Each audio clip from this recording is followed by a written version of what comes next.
Oke, bismillahirrahmanirrahim. Assalamualaikum warahmatullahi wabarakatuh.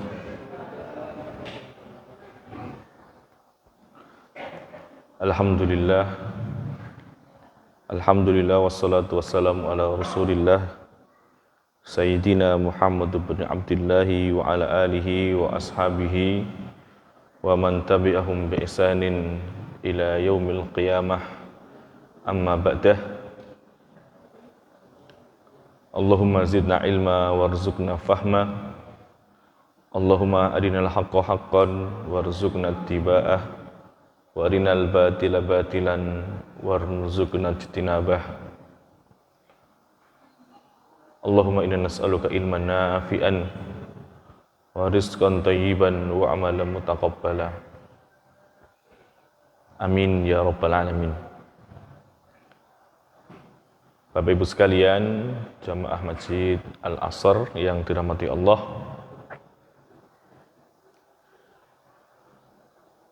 Mari kita lanjutkan mendalami kisah cerita orang terbaik yang Allah ciptakan di muka bumi ini. Dialah Nabi kita Muhammad sallallahu alaihi wasallam, yang mana untuk menjadi orang yang mulia, untuk menjadi orang yang terbaik, untuk menjadi orang yang memiliki kedudukan tinggi di hadapan Allah Subhanahu wa taala, tidak terlepas dari ujian dan ujian. Dan itu sebagaimana yang disampaikan oleh Nabi sallallahu alaihi wasallam, inna asyaddan nasi bala'an al-anbiya. Sesungguhnya orang yang dikasih ujian paling berat itu adalah para nabi. Tsummal amsal fal amsal. Kemudian di bawahnya dan di bawahnya. Maka kalau kita bisa mengambil benang merah dari hadis ini, bahwa menjadi mulia, menjadi orang yang dicintai oleh Allah, pasti harus melalui ujian. Dan ujiannya bukan hanya ujian yang biasa, tapi ujian yang luar biasa.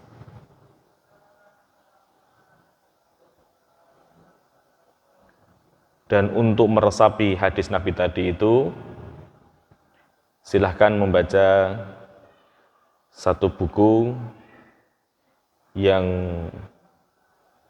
dalam versi Arabnya judulnya adalah Qasasul Anbiya, kisah-kisah para nabi. Nanti kita akan mendapatkan dan menemukan para nabi itu semuanya dikasih ujian oleh Allah Subhanahu wa taala.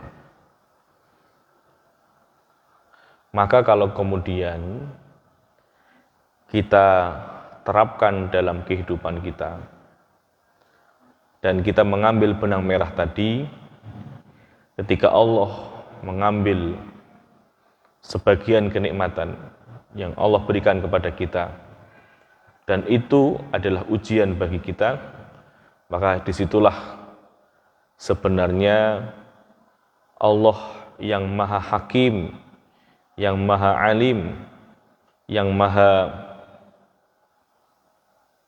basir, ingin meningkatkan dan menaikkan makom kita di hadapan Allah, ingin menaikkan derajat kita di hadapan Allah Subhanahu wa ta'ala. Ini kalau mau kita resapi, mau kita renungkan di dalam kehidupan kita, maka insya Allah ujian apapun yang menimpa seorang hamba, maka dia akan menjalani bukan dengan ikhlas, tapi ridho dengan takdirnya. Ini sudah levelnya tinggi, bukan hanya ikhlas, tetapi dia ridho terhadap ujian yang Allah berikan kepadanya. Hadirin sekalian, Bapak Ibu yang dirahmati Allah, sampailah pembahasan kita di satu segmen yang sangat menyedihkan. Maka di sini saya berikan background pohon yang sedang berguguran daunnya. Dengan waktu yang tidak lama, Nabi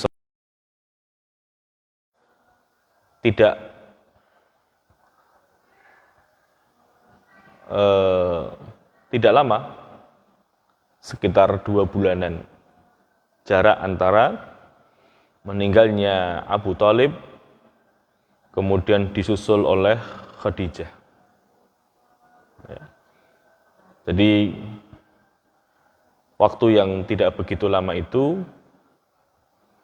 waktu yang sangat dekat, sehingga hadirin sekalian, Bapak Ibu yang dirahmati Allah, para ulama memberikan tahun ini atau tahun 10 kenabian, atau lebih khusus di bulan ini yang di sana meninggal 2 sosok orang yang paling dicintai oleh Nabi SAW, itu dengan sebutan Amul Husni, tahun kesedihan, tahun duka. Nabi benar-benar berduka, Nabi benar-benar sedih. Maka saya ilustrasikan, gitu ya. Saya ingin menggambarkan seperti pohon yang berguguran daun-daunnya. Karena 2 sosok ini menjadi sosok yang mampu menguatkan dan mampu untuk menyemangati Nabi dalam berdakwah selama 10 tahun itu. Khadijah dari dalam rumah, perannya sebagai istri menyemangati dengan lesannya yang sangat menyejukkan, tutur katanya yang memberikan suntikan semangat, hartanya sebagai bentuk dukungan totalitas untuk suaminya dalam berdakwah, dan Abu Thalib sebagai tameng di luar yang harus berhadapan dengan kubara, pembesar-pembesar Quraisy. Ini tidak gampang bagi seorang yang punya andil, punya dukungan penuh dalam berdakwah, yang kemudian dua-duanya diambil oleh Allah Subhanahu wa Ta'ala. Dan peristiwa itu tidak jauh dari peristiwa pemboikotan yang kemarin sudah kita jelaskan, di mana pemboikotan berakhir, maka selang beberapa waktu, maka di sanalah Abu Thalib wafat, meninggal. Dan kita tahu Abu Thalib termasuk orang yang diboikot pada saat itu. Dia orang yang merasakan pemboikotan yang dilakukan oleh Quraisy. Coba bayangkan. Dia tidak masuk Islam, dia masih kafir, tapi merasakan pemboikotan. Dan kita tahu Dan sudah kita jelaskan pemboikotannya itu selama 3 tahun.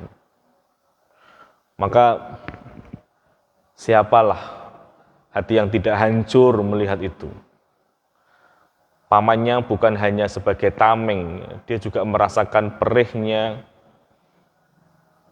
pemboikotan, perihnya diintimidasi oleh pembesar-pembesar Quraisy karena beliau melindungi ponakannya. Inilah yang membuat Nabi SAW itu, kalau bahasa anak sekarang, hancur berkeping-keping begitu ya. Ya, bagaimana tidak ya? Seorang yang kalau bisa dikatakan superhero, manusia penyelamat dakwah Nabi SAW dari gangguan yang sangat luar biasa dari kubar Quraisy kepada Rasulullah SAW, maka Abu Thalib lah yang menjadi orang yang terdepan dalam melindungi ponakannya. Tapi superhero itu hanya di dunia saja, Bapak Ibu sekalian. Tidak bisa diselamatkan oleh Rasulullah SAW, dan kita akan tahu kenapa Abu Thalib sampai meninggal, sampai wafat tidak mengucapkan kalimat la ilaha illallah. Hadirin Bapak Ibu sekalian,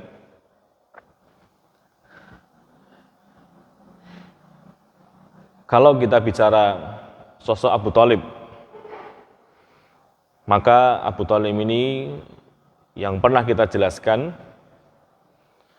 beliau bernama Abdul Manaf bin Abdul Muttalib. Abdul Manaf. Nanti usia beliau meninggal sekitar 80 tahun. Cukup lama. Beliau hidup dan beliau ngopeni Nabi dari usia 8 tahun sampai usia Nabi 50 tahun. Ada berapa berarti? 42 tahun. Bayangkan, 42 tahun Nabi diopeni oleh Abu Thalib. Sampai beliau menikah, berkeluarga. Itu pun masih tetap dijaga oleh pamannya. Karena memang Rasulullah orang yang spesial di mata Abu Thalib. Ketika beliau diangkat menjadi nabi, diangkat menjadi rasul, Abu Thalib yang membantu, dan beliau juga merasakan getirnya efek dari dakwah Nabi Shallallahu Alaihi Wasallam. Dan salah satunya adalah pemboikotan tadi. 10 tahun, Bapak sekalian. Abu Thalib berjuang bersama Rasulullah, bayangkan. Abu Thalib berjuang bersama Rasulullah. Abu Thalib berada di barisan Rasulullah. Coba apa enggak terenyuh hati kita itu. Apalagi Rasulullah. Di mana Rasulullah SAW itu harisun bil mu'minin. Rasul itu orang yang levelnya memang beda. Kalau kita antusiasnya terhadap amal soleh, kita ini haris itu rakus, antusias, terobsesi dengan satu amal, kemudian amal itu kita kerjakan sampai menjadi amalan yang istimewa. Itu kita. Contoh bagi Bapak Ibu sekalian yang punya amalan puasa, maka akan mendawamkan, mengistiqomahkan amalan itu. Bapak Ibu sekalian mendawamkan sholat berjamaah, maka tidak ada sholat kecuali dengan berjamaah. Kalau nggak berjamaah, kayaknya kurang mantap sholatnya. Haris, kita antusias terhadap kebaikan, tapi hanya sebatas amal soleh. Amal soleh yang kita pilih sesuai dengan keinginan kita, hati kita, kemudian kita kerjakan dengan konsisten. Tapi harisunnya Nabi, antusiasnya Nabi adalah kepingin semua umatnya masuk ke dalam surga. Itu harisunnya Nabi di situ itu. Kalau bisa umatnya Nabi ini mlebu surga kabeh. Ya, itu amazing. Yang selalu difikirkan adalah umatnya.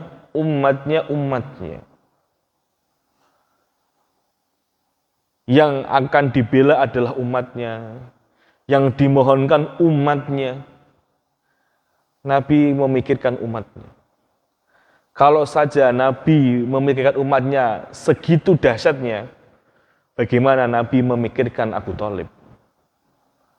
Pasti lebih dari itu. Selain pamannya, beliau adalah orang yang paling berjasa dalam kehidupan Nabi Shallallahu Alaihi Wasallam. Tidak ada yang lebih berjasa daripada Abu Thalib. Dari kecil, dari diajari mengembala kambing, dari diajari berdagang, Abu Thalib lah yang menjadi orang tuanya ketika melamar Khadijah. Sudah pernah kita bahas itu. Dan selalu dipantau kehidupan Nabi, apakah harmonis, apakah rukun dengan istrinya. Sampai kemudian beliau menjadi tameng dakwah Nabi SAW. Nggak gampang Bapak sekalian. Makanya ketika Abu Thalib nanti meninggal itu, permohonan yang langsung diucapkan oleh Nabi SAW agar Allah mengampuni dosanya dan masuk ke dalam dan memasukkannya ke dalam surga. Tapi Allah tolak itu. Allah tidak mengabulkan permohonan dari Nabi SAW. Innaka la tahdi man ahbabta walakinallaha yahdi man yasha. Kamu Muhammad tidak bisa memberikan hidayah, tetapi Allah lah yang memberikan hidayah. Dan kita tahu, lawang anaknya saja masuk Islam, Ali, Ja'far, bayangkan, Ali, Ja'far bin Abu Thalib itu masuk Islam. Didakwahi Nabi SAW. Dan ayahnya melepas. Masa Nabi tidak dakwah kepada Abu Thalib, pasti sudah berdakwah. Pasti sudah diajak. Tapi ada persoalan-persoalan yang mengganjal di hati Abu Thalib sampai akhir hayatnya. Abu Thalib itu tidak mengucapkan kalimat syahadat. Pada akhirnya dia meninggal dalam kekufuran.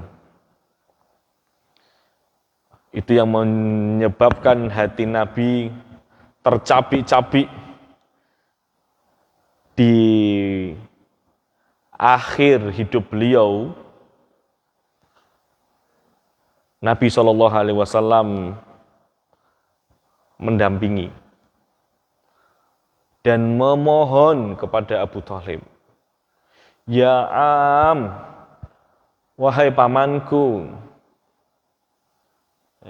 wahai pamanku, wahai orang yang berjasa untukku, qul la ilaha illallah uhajju laka indallah yaumal qiyamah." Bayangkan. Wahai paman, katakan la ilaha illallah. Aku akan menjadi pembelamu nanti pada hari kiamat, wahai paman. Ngomong itu saja. Ngomong itu tok. Ya. Nah, ini ya kalau saya cerita ini memang agak sedih memang. Makanya kita beruntung bisa masuk Islam, dapat hidayah. Keluarga kita dapat hidayah. Gampang, diajak sholat, kebaikan. Alhamdulillah. Rasul tidak ideal, Pak.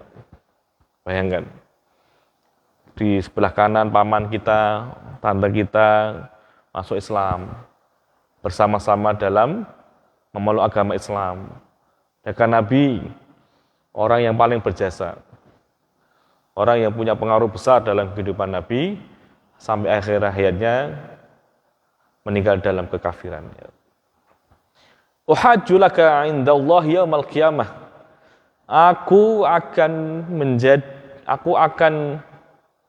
membelamu wahai paman. Aku akan membantumu wahai paman. Besok pada hari kiamat itu. Kalau engkau bisa mengucapkan kalimat la ilaha illallah. Ngomong sih paman, ngomong. Tapi kan tetap sebagai ponakan ke paman kan harus ada adabnya. Enggak bisa guruk-guruk ngomong sih itu enggak gitu juga ya. Semuanya kan ada etikanya. Apalagi di sampingnya berdiri para tokoh-tokoh senior. Dan di sana ada Abu Jahal. Abu Jahal ini memang tokoh yang sangat berpengaruh dalam kondisi Abu Thalib ketika di posisi menjelang kematian Abu Thalib. Nah, Abu Jahal ini orang yang tahu kelemahan kawan-kawannya. Abu Jahal itu kan orang yang cerdas. Sebelum dinamakan Abu Jahal itu kan sebenarnya julukannya itu Abul Hakam. Bapak yang bijaksana. Bapak yang bisa menghakimi dengan adil. Itu Abu Jahal. Dan salah satu kelebihan Abu Jahal itu adalah tahu kelemahan tokoh-tokoh senior. Makanya ketika peristiwa Al-Walid bin Mughirah, dia tahu apa yang harus dia lakukan kepada Al-Walid bin Mughirah yang saat itu hampir masuk Islam. Dia tahu kuncinya, dia tahu kelemahannya, dia tahu kekurangannya. Jadi kayak iblis memang gitu ya. Iblis itu kan tahu kekurangan manusia gitu ya. Jadi kayak iblis. Ya, iblis berwujud manusia yang tahu kelemahan orang-orang tokoh Quraisy. Sehingga ketika mengatakan seperti itu, mengatakan sesuatu yang disampaikannya kepada Al-Walid bin Mughirah, langsung marah dia. Langsung marah dan akhirnya nggak jadi masuk Islam. Dan sudah kita kisahkan saat itu. Di bulan Ramadan kalau nggak salah. Ini juga sama. Abu Jahal ini tahu kekurangan Abu Thalib. Tahu kelemahannya. Kelemahannya itu pada sosok Abdul Muthalib. Kelemahannya itu sosok pada ayahandanya. Makanya ketika proses tarik-menarik, proses saling memotivasi, saling memberikan pengaruh kepada Abu Thalib, maka perkataan Abu Jahal gampang saja. Atarghabu an millati abikum Abdul Muthalib. Wahai Abu Thalib, fikirkan, apakah engkau membenci agama bapakmu Abdul Muthalib? Orang itu kalau punya hubungan spesial dengan orang tua, dia kayak berat untuk berbeda dengan orang tuanya. Orang itu kalau sudah mengidolakan sesuatu, itu akan berbeda, itu perasaannya agak berat. Lah, Abu Thalib ini termasuk anak yang paling berbakti kepada Abdul Muthalib. Anak yang paling disukai oleh Abdul Muthalib. Dan Abdul Muthalib ini banyak kesannya lah pada sosok Abu Thalib. Sehingga ketika disebutkan tentang ayahandanya Abdul Muthalib, maka disitulah akhirnya membuat Abu Thalib bimbang, ragu-ragu lagi. Masuk aku beda karo bapakku. Masuk saya beda dengan ayah. Itu yang membuat bimbang. Apalagi di posisi sedang sakit. Sedang posisi lemah lah ibaratnya kayak gitu. Jadi mikirnya kan nggak bisa secemerlang ketika masih fresh. Jadi kan ketika, Pak Dokter tahu lah, ketika orang yang sudah sepuh itu kan kalau ngomong kan mikirnya nostalgia gitu loh Pak. Mikirnya itu yang enteng-enteng. Mikirnya yang ringan-ringan. Nah ketika ada tarik-tarikan pengaruh ini, yang paling kuat adalah sosok ayahnya pastinya. Jadi kata Abu Jahal ini, perkataan Abu Jahal ini sangat nancep di dalam Abu Thalib. Sehingga ketika mengucapkan la ilaha illallah, dia mikir-mikir lagi. Dia bimbang di situ itu. Nabi SAW terus berusaha keras Pak. Wes nggak lelah untuk mentalkin, untuk membuat pamannya mengucapkan kalimat la ilaha illallah terus menerus sampai nanti Abu Thalib meninggal tidak mengucapkan kalimat itu. Nabi sudah berusaha keras. Ya am kul la ilaha illallah uhajulaka indallah yaumal qiyamah. Wahai paman, ucapkanlah kalimat la ilaha illallah. Bilang itu wahai paman. Maka dengannya aku akan menjadi saksi atas keislamanmu pada hari kiamat. Aku akan menjadi pembelamu. Aku akan menolongmu wahai paman pada hari kiamat. Tapi ucapkan la ilaha illallah. Ya. Dan endingnya adalah Abu Thalib memilih untuk bertahan dengan keyakinannya dan tidak mau beriman. Ini disebutkan di dalam riwayat Muslim, riwayat Tirmidzi dan riwayat Imam Ahmad. Apa kata Abu Thalib? Di posisi lemah seperti itu. Jika hal ini tidak akan membuat Quraisy menghinaku, sehingga mereka beranggapan Abu Thalib beriman karena terdesak, niscaya aku akan membahagiakanmu dengan beriman. Gimana maksudnya? Jadi posisi Abu Thalib kan sedang lemah.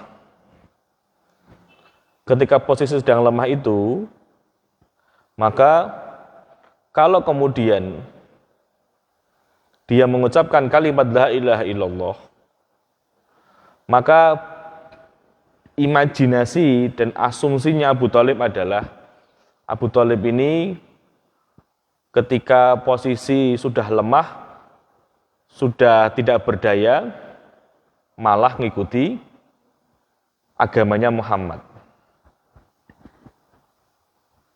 Kayak orang yang tidak punya pendirian. Kayak orang yang tidak punya prinsip.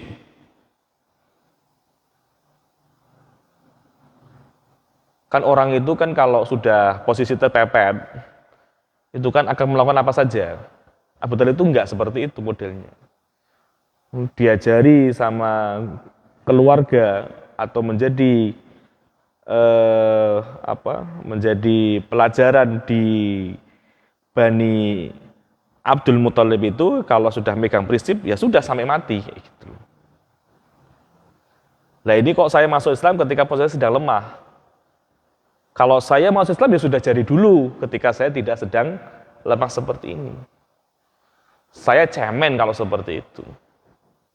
Saya lemah kalau seperti itu. Maka kata Abu Thalib seperti itu. Wahai ponakanku, jika hal itu tidak akan membuat Quraisy menghinaku, sehingga mereka beranggapan Abu Thalib beriman karena terdesak, niscaya aku akan membahagiakanmu. Kalau saya memang masuk Islam sudah dari dulu memang. Dan saya memang dari dulu tidak beriman, ya sudah. Ini yang saya pilih.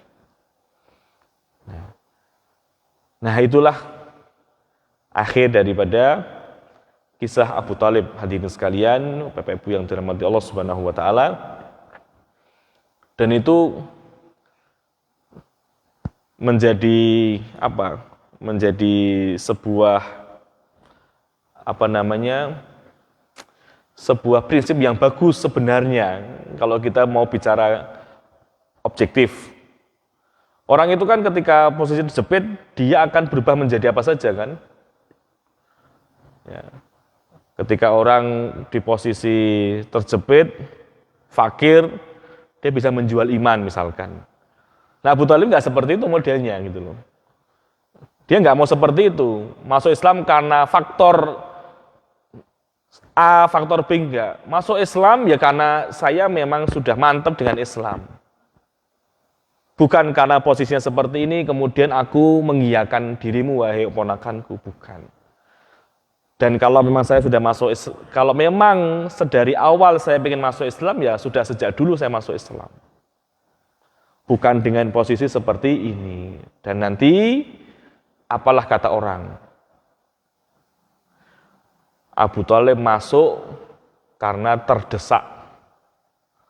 Abu Thalib masuk karena sudah tidak berdaya. Ya.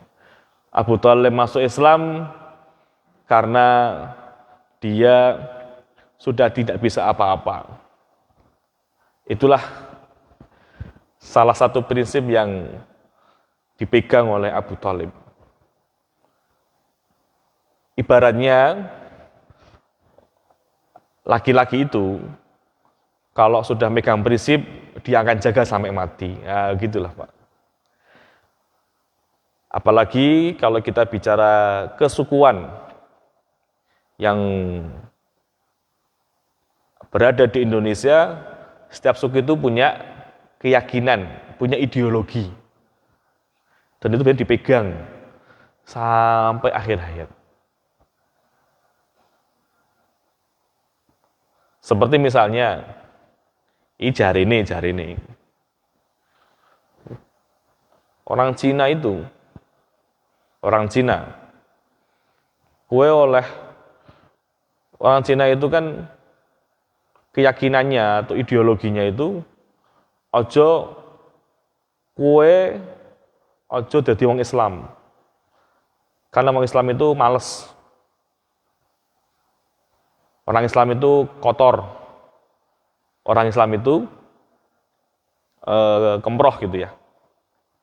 Makanya ketika ada orang masuk Islam, orang Cina gitu ya, maka kan sudah dikeluarkan dari Cinanya gitu ya. Orang Cina itu kudu Kristen gitu. Cina itu kudu Katolik misalkan. Dan itu menjadi sebuah pemahaman yang diturunkan turun-temurun.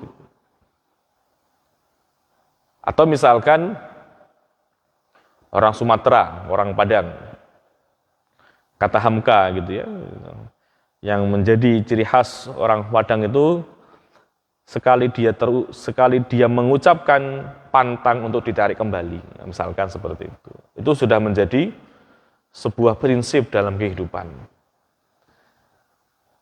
Nah ini yang kayak gini ini mahal, ya. Prinsip, ideologi itu kalau baik dan dipegang kuat, kerennya luar biasa. Tapi kalau seperti ini kan pegangannya kan keliru sebenarnya. Kalau seandainya dia mau masuk Islam, Abu Thalib ini, sedari dulu ketika saya memang masih segar, bisa ini, ya.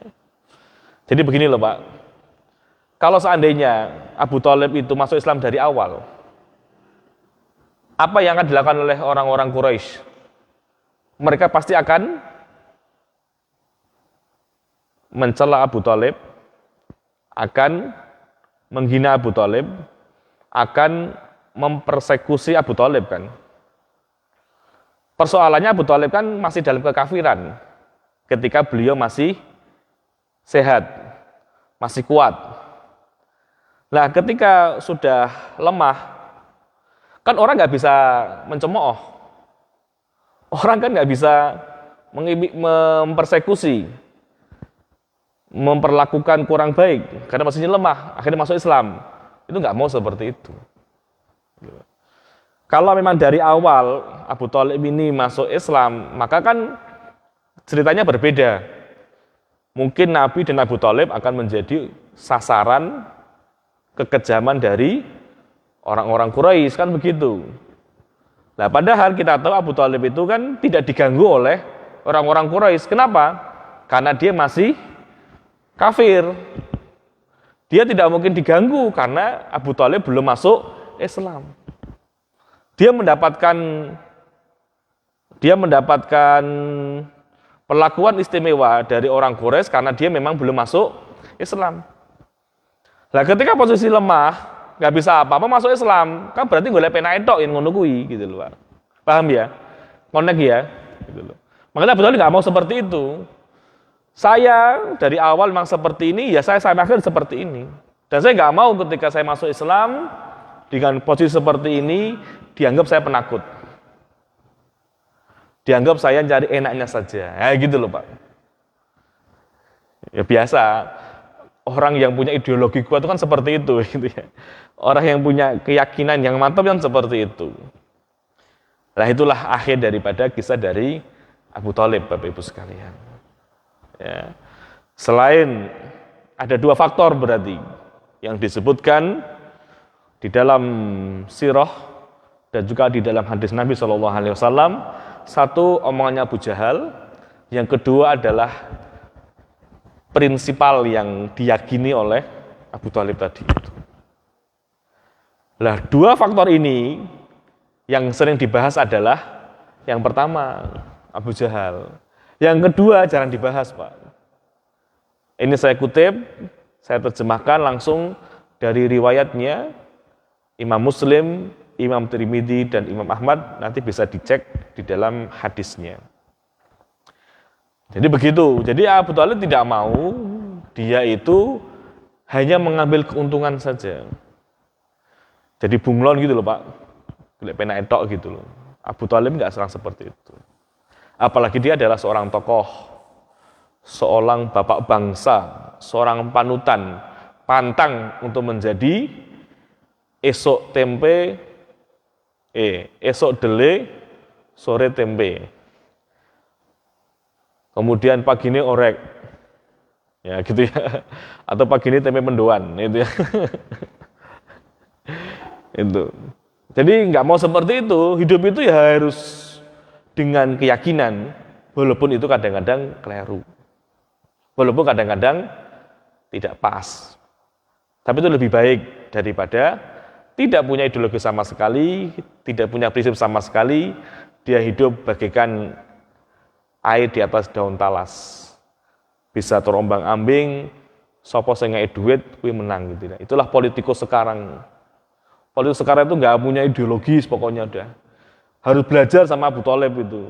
Ya, dia lebih baik meninggal dalam kekufuran daripada saya dicemooh sebagai seorang penakut, seorang penjilat dan sebagainya.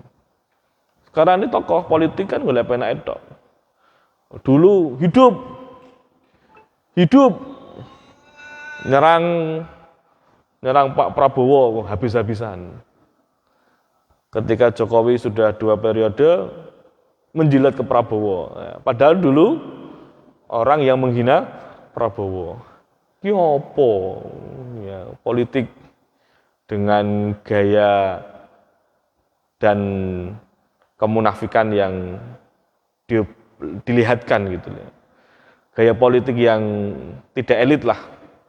Politik kacangan kayak gitu lah. Politik saudele dhewe gitu. Ini kayak gitu. Orang-orang politikus kan golek penak entok itu kan. Nanti siapa lagi? Wah, gayanya konsolidasi, gayanya bahasa-bahasa high politik.